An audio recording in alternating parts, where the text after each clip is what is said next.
Mars! Mars! Gusto ka daw kausapin ni Manuel, oh. Eto, oh. Wala na kaming dapat pag-usapan pa. Mars, kailangan mag-usap kayo. Ako na lang po kakausap kay tatay. Ay, teka, Andrea! Hello, tatay. Andrea, wag! Tatay. Anak, wag.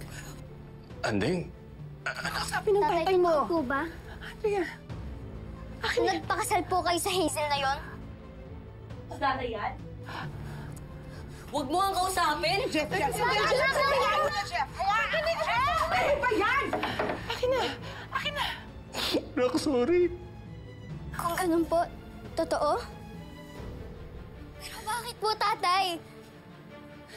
Bakit po kayo nagpakasal sa iba? Bakit kayo magkaka-baby? Anak, mahirap kasing ipaliwanag. Anak, may nangyari kasi na hindi dapat nangyari. Akin na! Manuel, pwede ba? Huwag mo na pahirapan yung anak mo! Akin na nga po! Pwede ba? Akin na! Nasasaktan yung Nay, bitawan niyo nga to! Hindi pa po kami tapos mag-usap ni tatay! Anak, makinig kang mabuti, ha? Basta tanda mo lang, lahat ng ginagawa ko dito para sa inyo to, ha? Para sa nanay mo, para sa mga kapatid mo. Nagpakasal po kayo sa iba para sa amin? Hindi ko po naiintindihan. Hindi, sandali lang, makinig kang mabuti. Basta tanda mo, kahit na anong mangyari, mahal na mahal kayo ni tatay, ha? Kuya, bitawan mo! Tatay, nag-promise po kayo, di ba? Nag-promise po kayo na tatawag ulit kayo at susulat. Tapos nag-promise din po kayo na uuwi kayo. Sabi niyo nga po, ipapasyal niyo ako sa dagat eh. Paano na po yun? Andrea, hindi naman tutupad yun. Anak, ayusin ko to, ha? Jeff! Akin na nga po yan. Kuya, ano ba? Susubukan kong umuwi. Huwag na po kayong mag-promise. Mula ngayon, huwag na din po kayong tatawag. Kuya, ano ba? Hindi na po kami mahal, di ba? Kuya, Hello? Hello, Jeffrey! Diyan na lang po kayo sa pamilya niyo. Anak! Jeffrey! Jeff, nasasaktan yung nanay mo! Ano ba yan? Jeff, tumigil ka!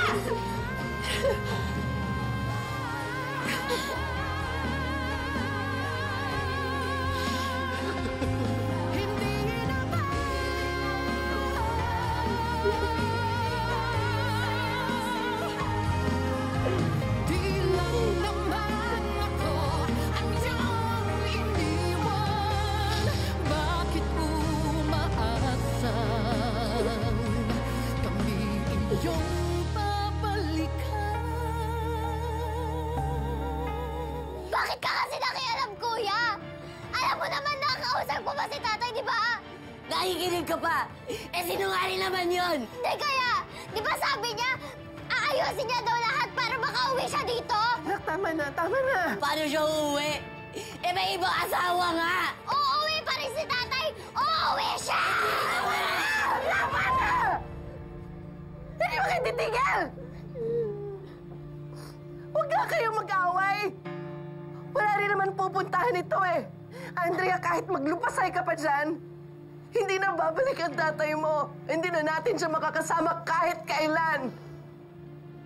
Kaya tandaan nyo, tanggapin nyo na lang na iniwan niya tayo. Wala na! Wala na!